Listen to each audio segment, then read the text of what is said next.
This is our league, and this is your league. From the 55-yard line on CFL America Radio and the Sports History Network.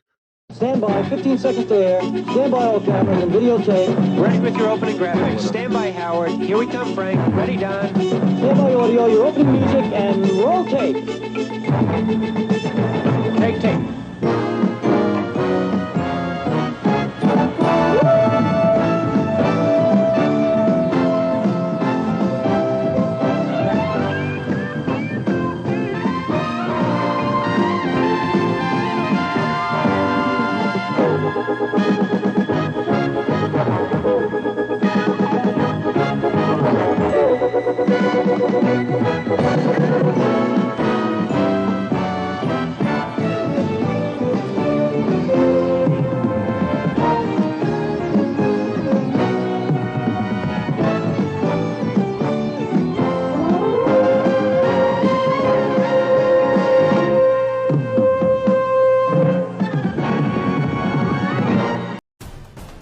The following program is a special presentation of the Big Ten Network, produced in association with the University of Illinois.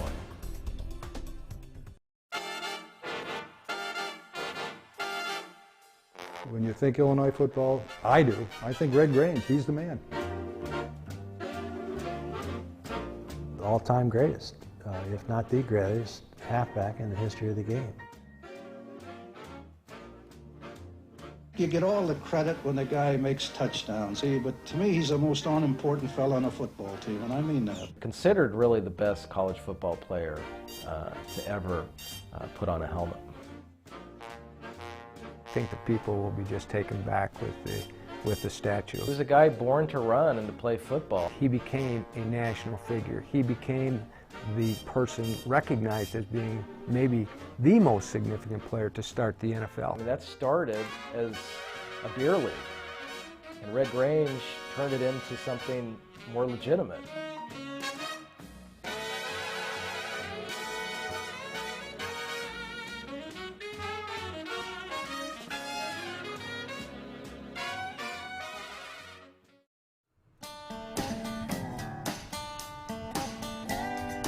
Red Grange left the University of Illinois in 1925, but now he has returned to Memorial Stadium. Hey Mark, where do you want it, George? You have the template up there? Artist George Lundeen used over 2 tons of bronze to create this 12-foot tall sculpture of one of Illinois' greatest players. Well, George Lundeen creates Red Grange. And I got a call from the athletic department, and the fellow in the athletic department told me that I was one of 3 finalists for the sculpture to do Red Grange. And I said, and how many of those other guys were alumni of the University of Illinois? And there was a little silence on the other end, and he said, I don't think any of them. Lundeen did the work in his studio in Loveland, Colorado. And anytime you do a different character, you always want to find out a little bit more about them. To step into somebody's world, you have to do all this imagining what it was like. You have to read a lot about it.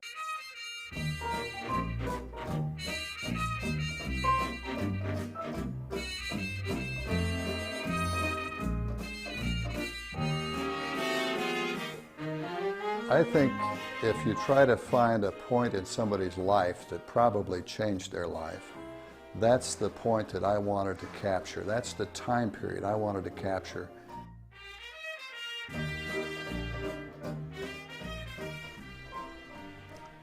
Red Grange played the best game of his career at the best possible time. In 1924, 67,000 fans gathered at Memorial Stadium to watch the Michigan game.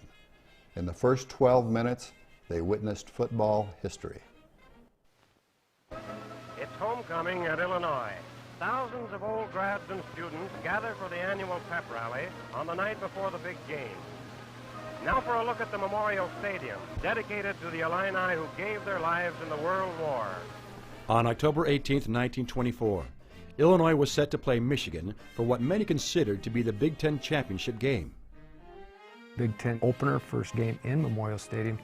College football at that time was humming. and all the stadiums were filled. Incredible excitement around sports, and college football really started building an incredible fan base. Michigan was a powerful team. They had been undefeated for 3 years. Well, that game was so important. It was so hyped. It was Bob Zupke talked about that game in midsummer. He planned on that win against Michigan. It was the biggest thing in sports at the time. There was a lot of friction between the two coaches. Bob Zupke was pointing for the game, and Fielding Yost and his staff up in Michigan was saying, oh, all Grange could ever do, all he could ever do was run the ball. He couldn't do anything else. I had hardly arrived in Wheaton, Illinois in June after my first year before I started receiving letters from Zupke about the game coming up that fall. In all these letters, he would say what Yost was a coach of Michigan, what he had been saying about the Illinois team. He said Yost talked in Bethlehem, Pennsylvania, and he said we weren't fit to be in the Big Ten. And, you know, every week I'd get a letter. Well, eventually you get awfully mad, not at Michigan, but at Yost, you know. This is play 36. Football was a performing art. Zupke was an artist, and he was not only an artist with the paintbrush, he was an artist in football. Just before the start of the game, Zupke had another trick up his sleeve. He asked his players to remove their heavy woolen stockings. It absolutely threw the Michigan bench and the players and the officials in a tizzy, because what have you done? Did you grease their legs, or what have you done to get an advantage? And all it was just a psychological ploy. Michigan stopped practice, and Yost and Herb Steger, the captain, came over. Yost fell to some of our legs, and he said, Zup, this is one of your doggone tricks. He said, you're going in the dressing room and you're going to grease those boys' legs. Well, Zup didn't deny it. We went in the dressing room, we didn't grease our legs. But I say, the way that game went in that first quarter, I think that whole first quarter, that Michigan line is standing up and asking our guys, had we gone crazy or something out there without any stockings on. And a lot of people weren't even seated before the first touchdown was scored, you know. In less than a minute, Grange ran 95 yards for a touchdown. The crowd was on their feet. But he had the unique ability to make people miss. Many tacklers that were left with air as they approached Red Grange. In 1920s football, after a touchdown, the defensive team had a choice to receive or kick off. It was common practice to kick off and try to hold the offensive team to gain a good field position. Yost stubbornly ordered the Michigan team to kick off again. Maybe the first run had been a fluke. This time, Michigan stopped Grange at the Illinois 20-yard line. But on the next play, Grange proved Yost wrong by taking the ball and running 67 yards to the Michigan goal line.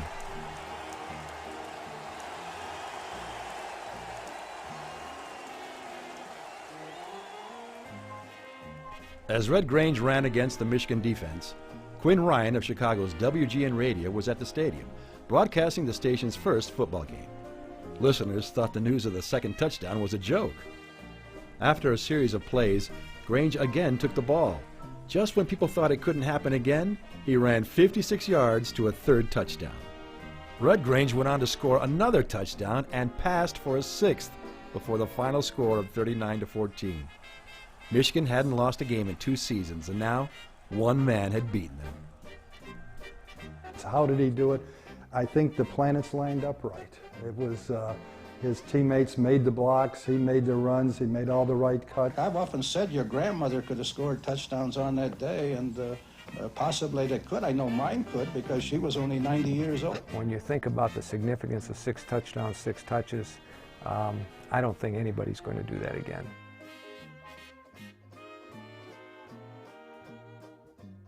Red Grange, I wanted to capture him when he was on the field at the University of Illinois, playing football, making those cutbacks that he made, the famous moves that he made. Capture that time in their life when they were the most vibrant, the most exciting, and when they were doing those things that made you remember them.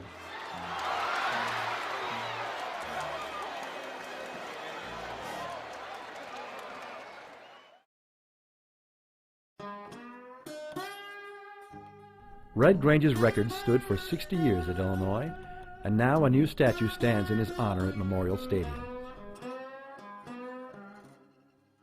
The University of Illinois selected alumnus George Lundeen to create this tribute to one of the greatest players to ever run on Zupke Field.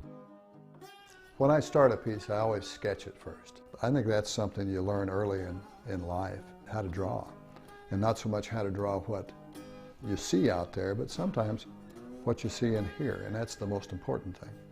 Just to see different angles and how I'm going to have to build the armature, which will hold up the next process, which is actually building the piece out of clay.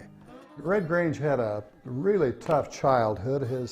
His mother died when he was 5 years old, and his father spent so much time just working and away from home that it was said that the two boys, Red and his brother, pretty much raised himself.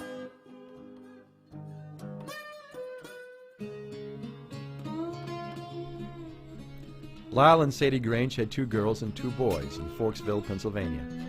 Lyle Grange worked as a foreman at a lumber camp. In 1908, Red Grange's mother suffered a hemorrhage after having a tooth pulled. She died before she could make it to the hospital. In his grief, Lyle moved his children near his family in Wheaton, Illinois. After a few months, he sent the girls back to live in Pennsylvania.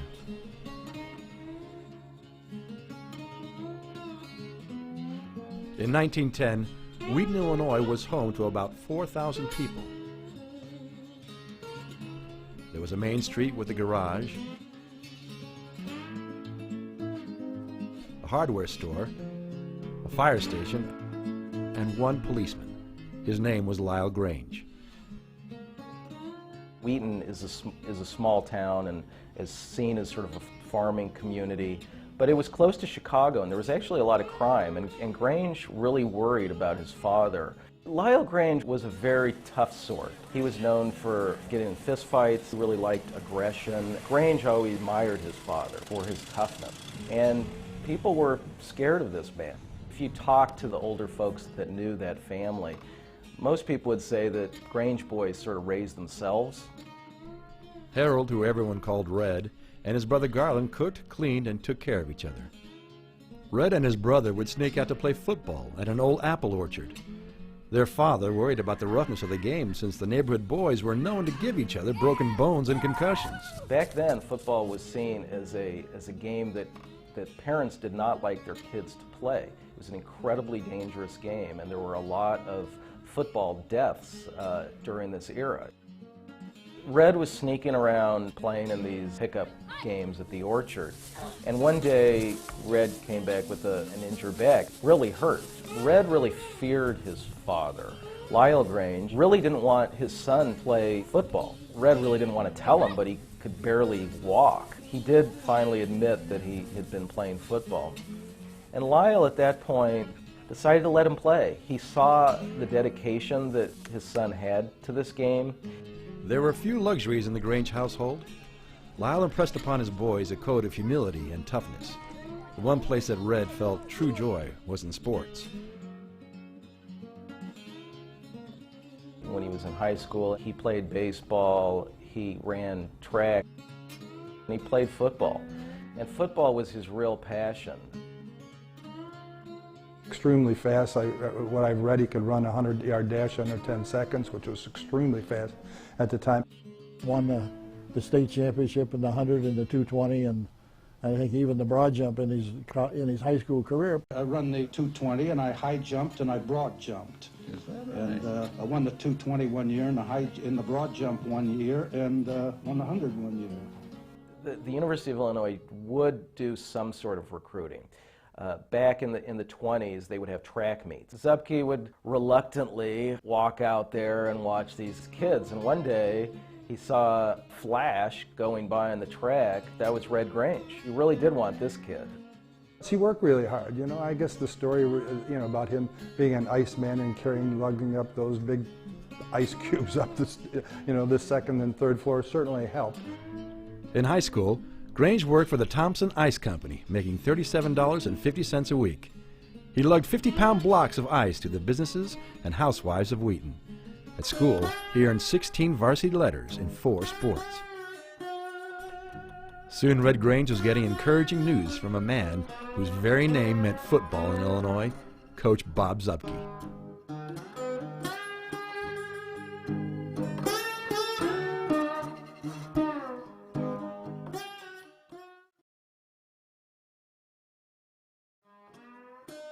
Only 2 players in Fighting Illini football history have had their number retired.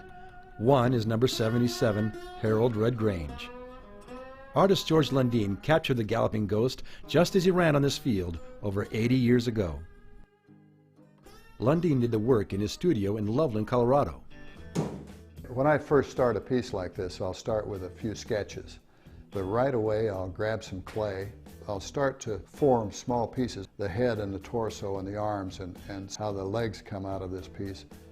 And I'll make a small armature, maybe out of toothpicks or aluminum wire, something that'll hold that clay up in place. I wanted to capture the movement of Red Grange. I tried to make it as simple as possible and try to get one idea through that here's a guy that was really fast and played a great game of football. I don't think I idealized him in any way. We certainly didn't add any muscle to him. I mean, here he was 170 pounds, 6 feet tall. He wasn't a big guy by any standard, even back then. Red was a fan of Illinois, and their coach, Coach Zupke, was his favorite coach. So when Red went to play for Illinois, it was a fulfillment of his earliest dreams. Now, Coach Zupke was very famous at the time and had a passion for football. The only 2 things he hated were recruiting college athletes and professional football. Bob Zupke was a small, dynamic, intelligent, young German-American from Milwaukee who created a great career in football. Zupke was a very unusual coach. He a great innovator of strategies, and also he invented the huddle. He invented a number of offensive plays. And a lot of, I think, those coaches back then thought, well, it's a privilege for you to come here to play for me. He hated recruiting college players. He really felt it was beneath him. He felt that people should come to the University of Illinois, try out for the team, and that was about it. In those days, there were no scholarships given to college football players. Now, there may have been a few deals under the table from certain schools, but Zupke played it totally straight. I never received a dime going to Illinois. I paid for all my own meals. I've often said the only money I ever made was when I was on a trip and you might get a free meal for something. I went mainly, well, let's say for a number of reasons. A good university, my state university. And of course, Zupke was beloved by every kid playing football in Illinois. My senior year in high school, I was on a track team. This was at Champaign. Well, and Zupke came out and introduced himself and walked about a half a block with me, and he said, young fella, if you come to Illinois, he said, you might have a good chance to make the football team. That was enough for me. I was pledged to the Zeta Psi fraternity, and I'll tell you how I got out for football. They didn't ask me what I was going to do. They lined all the pledges up in a row, and they said, you do this, you do that, and you do that. They got to me, and they said, you go out for football. And I said, no, I'm a basketball player. They said, go out for football. I went over to Old Illinois Field, and there must have been, 100 kids out for football for the freshman team. And I didn't even ask for a suit. I'd heard all of these Chicago boys and Britton of Elgin and Doherty of Streeter, and I went back to the fraternity house, and they lined me up against the wall, my head against the wall, and they hit me with a paddle, which they do. There's still a dent in the wall at the Zeta Psi house where my head hit that wall. So I decided I'd go out for football. So Red Grange became the greatest football player of the 20th century. And he always wondered why people made such a big deal out of it. Hold my hand, understand, I'm the guy who wants to be your man. Won't you look into my eyes? You can see it's no lie on my mind.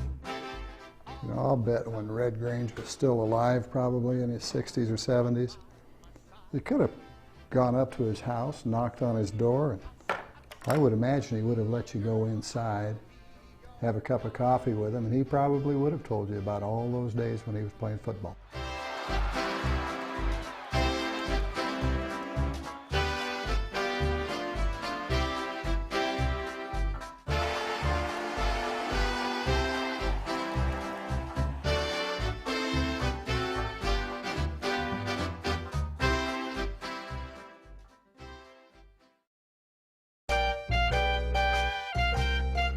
Red Grange left the University of Illinois in 1925, but now he has returned to Memorial Stadium. Artist George Lundeen used over 2 tons of bronze to create his 12-foot-tall sculpture of one of Illinois' greatest players.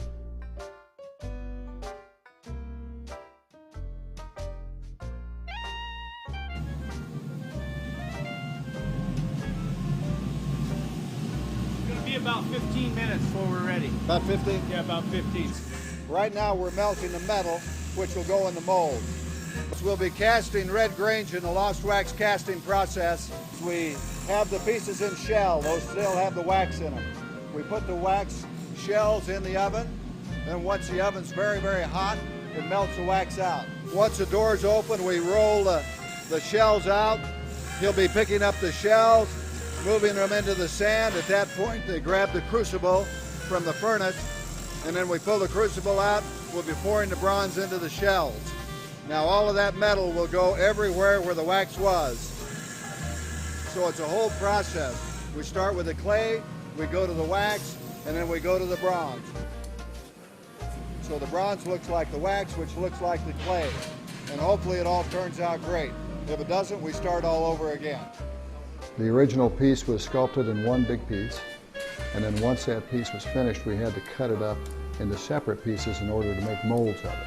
There was probably 40, maybe 50 pieces of this piece that needed to be put together that were all separate out there. So when you look at the ceramic shell castings, when they're in the foundry, when they're being dipped, you don't always know whether that's a piece of his knee or if that's a piece of his shoulder, or if you don't know what they are until you bring them out. This is the larger-than-life wax pattern for the Red Grange we did for the monument at the University of Illinois. The piece is larger than life, but no more larger than life than Red Grange was.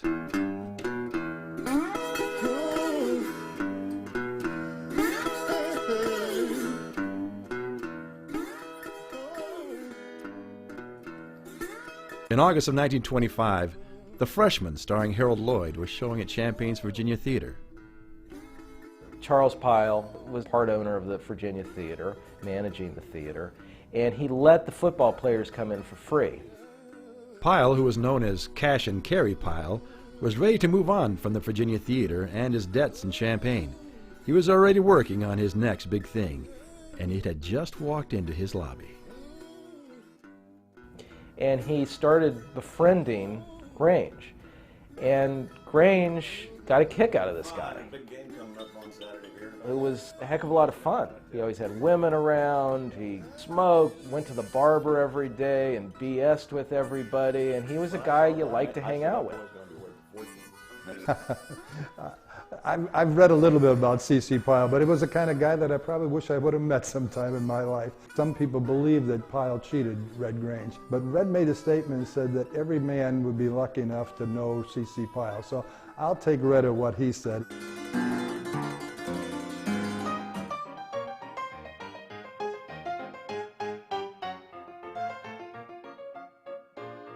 He was going to a movie with one of his teammates at the Virginia Theater, and he got a tap on his shoulder, and this usher said, Mr. Pyle would like to see you.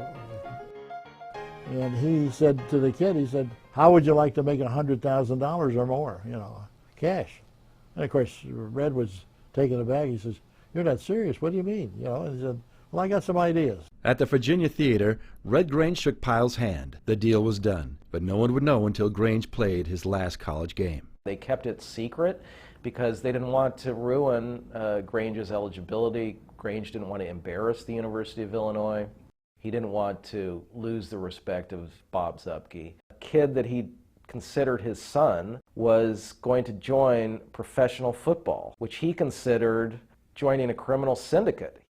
Here in 1925, Red was grilled by Zupke, and he was actually called before the editor of the News-Gazette and accused of being a pro. I mean, Grange always said, I never signed anything, we never signed anything, and they undoubtedly didn't, but I think they really had an agreement.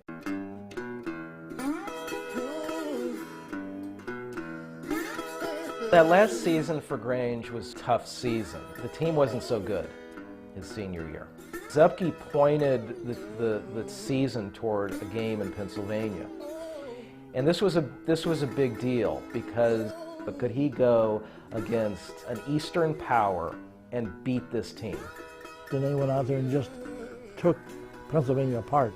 And probably Grange played his greatest game. But this game against Pennsylvania made Grange into an even bigger star.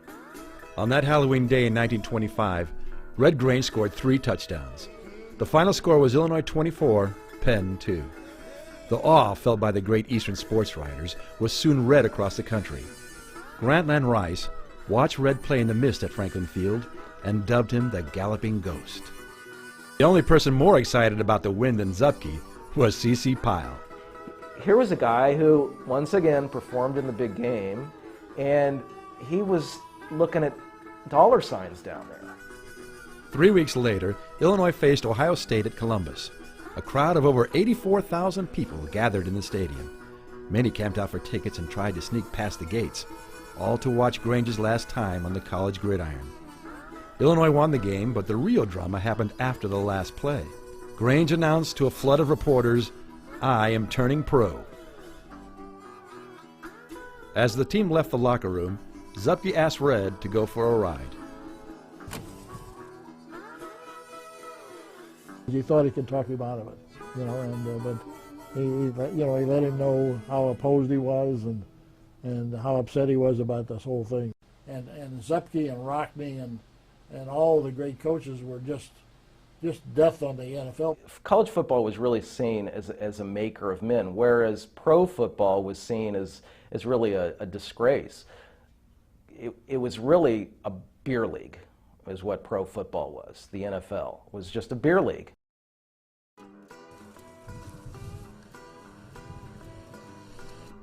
After riding and talking for an hour and a half, coach and player went their separate ways. Grange headed to Chicago. I think it was really a hard decision for him because of his respect for Bob Zupke. But there comes a point in time, I think, that you said, I've done all I can do at this level, and now let's go to the next. The next morning, Grange and Pyle waded through a crowd of reporters to meet the owners of the Chicago Bears, George Halas and Dutch Sterneman.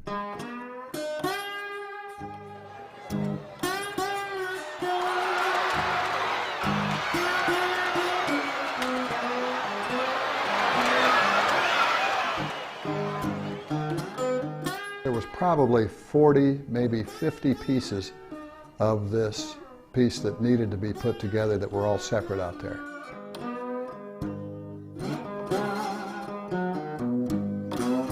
So you have to sandblast it, you get your grinders out, you start to polish it, you weld all those pieces back together.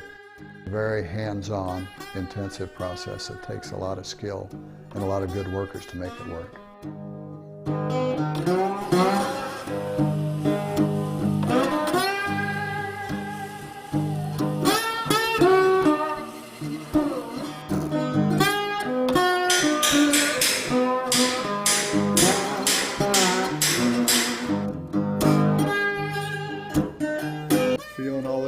We're feeling it all so we don't have any burrs, anything to catch your fingers. When people touch this, we want it to almost feel soft on this kind of surface. Okay, Brad, right here is where we need to get all that stuff done, right here. These highlights to really jump out here and really make them look hot. Okay. And on the back of the cleats right here, we want to really polish up these nails so that they really jump out at us when we do that patina.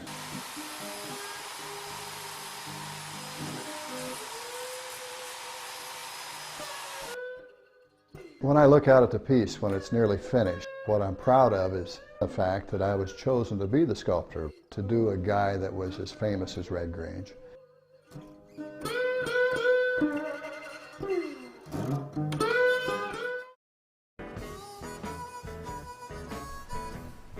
Illinois alumnus George Lundeen assembled over 50 pieces of bronze to make the statue of Red Grange.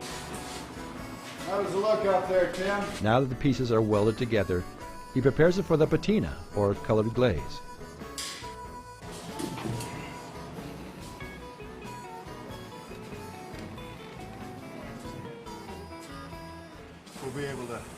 sandblast with about 80 pounds of pressure with aluminum oxide. It gives it a real blast and cleans the bronze. Starts out on the head as high as he can go, and he'll just start coming down.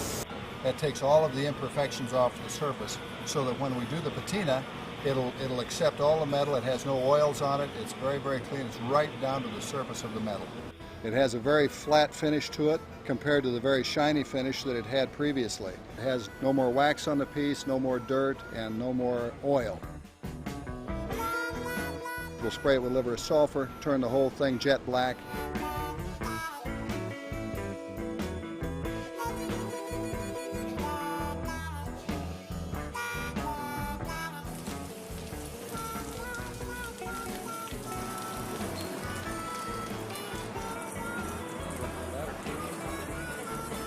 We're rubbing the patina, the liver of sulfur, off this piece.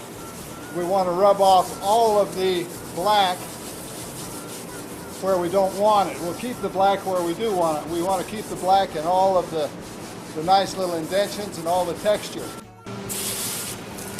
And we just rub as much of that back and try to get those highlights on the eyes as much as we can. When the sun hits it, it should really look nice. That's what we're striving for, and that's what we'll get. Not every day you get to put your name right underneath a name as famous as Red Grange.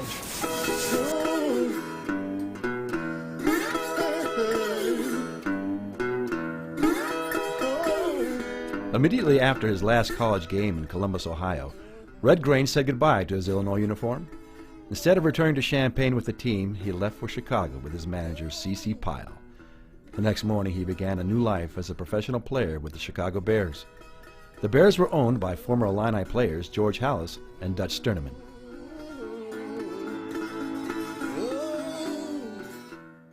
George Halas and Dutch Sterneman were football guys. They didn't even know what hit them with C.C. Pyle. The snag in the negotiations came when my grandfather thought that the Bears would get 2/3 and C.C. Pyle thought that he would get 2/3. So they negotiated through the night and they finally reached a 50-50 agreement. Shortly after he started playing with the Bears, Grange returned to Champaign for the end-of-the-year football banquet. Zupke actually insulted him from the podium about his being playing for pay, and it really upset Red, and he walked out of the banquet. He made it a choice to go with Pyle. Didn't really understand the consequences, the short-term consequences of that, the effect that it would have with his relationship on Bob Zupke. C.C. Pyle is saying, we can sell out stadiums all over the country. But would it happen? I mean, this was a great risk for Red Grange.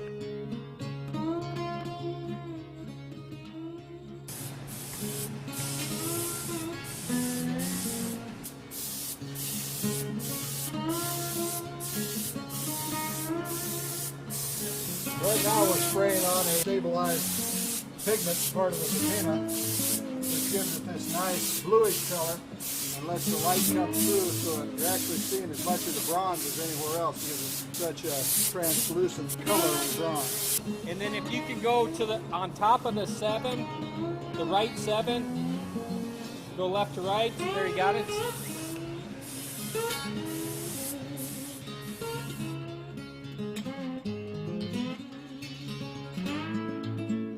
You know, all the time you're working on a piece, you're always thinking, what's it going to look like when it's finished? And it isn't really until today, when you finally get all the colors together, that you really know what this piece is going to look like. And for all practical purposes, it's finished. It should look like this for a long, long time.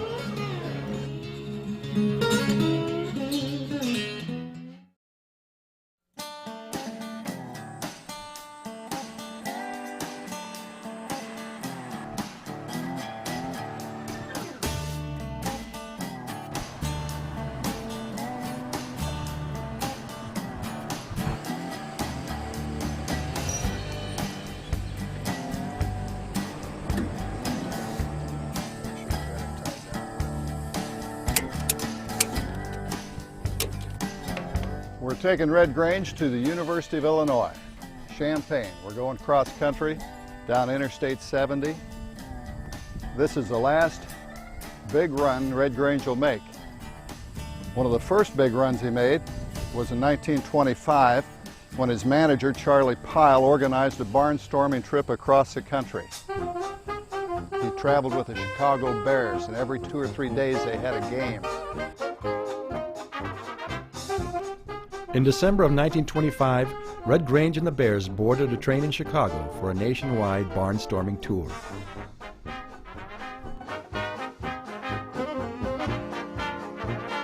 And it was really after he left Illinois in 1925, when the NFL was trying to get off the ground, that he barnstormed across the country, filled the stadiums, and you know, I wonder if the NFL would be quite where it's at today if that didn't happen. When they decided to tour, it was really Red Grange's Chicago Bears touring. It wasn't George Howell's Chicago Bears. People were very much conscious of Red Grange coming to town and touring the country, so they flocked to the stadiums to watch him play. It was a thrill ride for the Chicago Bears. These are guys who had been playing in front of 1,000 or 2,000 drunk fans. And now they're touring around the country and they're playing in sold-out stadiums everywhere. It was estimated between 400 and 500,000 people saw Red play during that tour. One of the first matchups was against the New York Giants.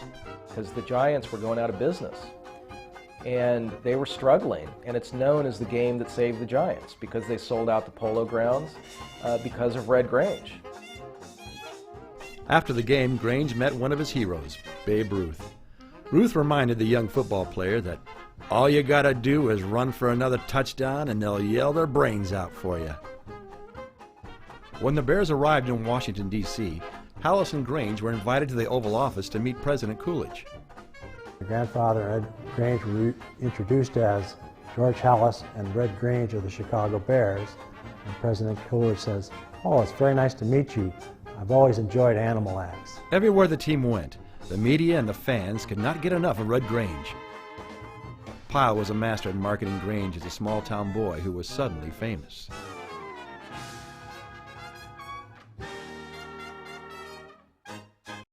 I can only imagine what the barnstorming tour must have been like. I had read where Red Grange played 8 games in 11 days in one series. The tour totaled 19 games in 67 days, and Grange made 18 touchdowns. They forgot about the wear and tear on the players. They say there was a game out on the West Coast where actually the trainer had to suit up and play in one of the games to get 11 players to play. One game where my grandfather had to play quarterback because all the other quarterbacks were hurt. But you know what it did? It spread football around the country, and it was huge for the National Football League. But I think Red Grange's body paid the price. People seem to forget that before the tour, Grange also played an entire college season. By the end, he had suffered at least 10 concussions and 2 serious shoulder injuries. Grange was willing to do it. He wasn't a guy that was going to complain about it. And so C.C. Pyle just drove him essentially into the ground. And George Hallis sort of let this happen. I think he probably felt pretty bad about it, from a friend-to-friend sense that he ruined a great talent. Playing football made Red Grange a rich man. The average player made $150 a game, but with their share of the gate receipts, Pyle and Grange made as much as $30,000 a game. The money was just flowing in, like it would never stop. And he bought, numbers of cars, and he loved fast cars like young guys would do. The summer of 1926, Red Grange went to Hollywood to star in his first movie. C.C. Pyle negotiated a contract for $300,000. Grange wouldn't have to stretch his acting abilities. He was cast to play the part of a football player named Red Wade in a drama called 1 Minute to Play. Say, have you seen my little cutie? I want to say cutie, truly. Most people thought it would be a disaster, or at least he wouldn't be a very good actor. But surprisingly, he did a very good job. The reviews, the LA Times, Variety, other reviews were quite positive, and they were kind of shocked that he could actually act.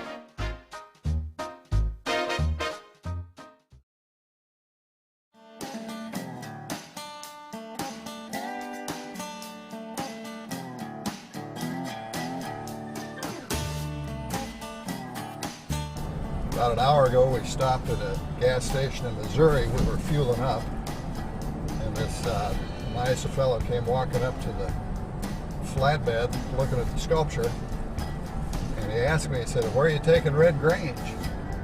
I said, "Well, how did you know it was Red Grange?" He said, "Number 77. He said, "Everybody knows number 77. There's a football player out there. Red Grange. In 1926, Red Grange was a media sensation. On his barnstorming tour with the Chicago Bears, Grange received around 200 letters a day and almost 40 interview requests. Today, the cameras surround the ghost again, as his likeness is unveiled at Memorial Stadium in Champaign. After the barnstorming tour, Grange rested in Hollywood and launched a movie career. His manager, C.C. Pyle, always looked beyond football in an effort to make money off his product.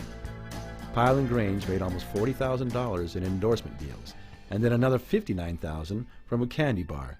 Grange was set for life. The barnstorming tour to C.C. Pyle was small potatoes. He wanted something bigger. He wanted his own team, and he wanted it in New York. The National Football League owners denied his request and suggested he could set up a team in Brooklyn. Well, C.C. Pyle was quite upset by this, and he said, "I'll just start my own league." Grange left the Bears and went to New York with Pyle. He invested all his earnings in their new team, the New York Football Yankees, and the new league. But the new American Professional Football League got off to a rough start. It only lasted one season. The problem was they did not have enough solid owners of the other 7 teams, and they were weak financially, and they relied upon Red to carry the whole league. In 1927, Grange suffered a devastating knee injury playing against the Chicago Bears, and by the end of the season, the football Yankees were over. Pyle and Grange were broke. A lot of people would have been crushed by it because he was getting sued by creditors. He defaulted on loans. He had women after him that were claiming that he had fathered children and he was single. Of course, he was fair game for that kind of a thing. Grange performed in traveling vaudeville acts, trying to make some of his money back. In 1928, Grange got a call from George Hallis. He asked him to come back to the Bears. But Red said, "I'll never be the same, Coach. You're getting damaged goods." And he said, "I don't care." He said, "I want your mind and your spirit on the team." So my grandfather was always very, very grateful to Red Grange. After Red Grange had left the Bears, my grandfather was very eager to get him back in 1929. I think Hallis knew what the name Red Grange meant. Red Grange stayed with the Bears 6 more years and helped them win the 1933 NFL championship game. Grange reconciled with Bob Zupke, and his old Illinois coach made it to Chicago many times to catch the galloping ghost at Wrigley Field. Grange retired from the Bears in 1935 and went on to a successful career as a sports broadcaster. In 1963, George Hallis and Red Grange were both charter members of the Pro Football Hall of Fame. Red Grange died in 1991 at the age of 87.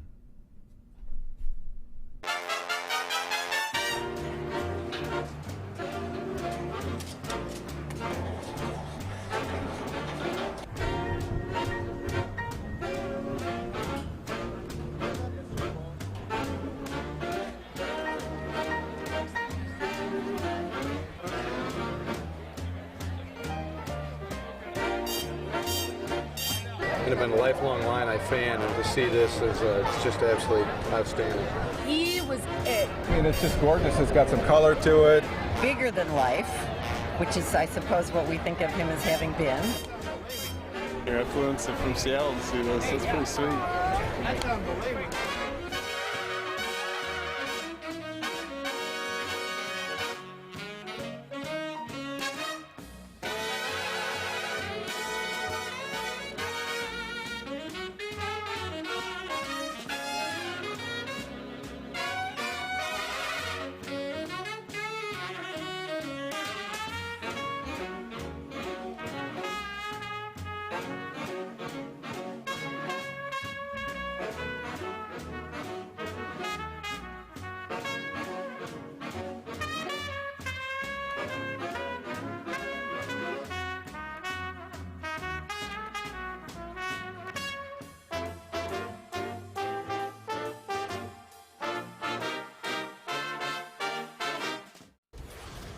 The preceding program was produced by the University of Illinois in association with the Big Ten Network.